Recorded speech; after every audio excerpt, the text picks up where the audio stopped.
عربستان کې د فوټبال وتلی ستوری رونالډو په سخت جرم محکوم شو. د فوټبال وتلی ستوری رونالډو له خپلې نوده شوې میرمنې جارجینا سره یو ځای په سخت جرم محکوم شوی. راپورونه وایي چې دوی د عربستان حکومت د قانون ماتولو هڅه کړې، خو د عربستان حکومت نه لوري په جرم مرتکب شوي. سعودي عربستان کې چې د شریعت قانون نافذ دی، دا قانون نوده شویو جوړو ته یو ځای د اوسېدو اجازه نه ورکوي او قانون سرغړونکي ته به سخته قانوني جزا ورکوي.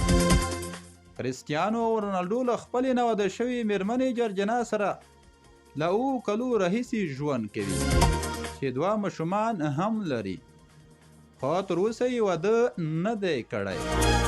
د فوټبال د ستوری له خپلې نوده شوې میرمنې سره یو ځای د سعودي عربستان یو مشهور هوټل کې لیدل کیږي.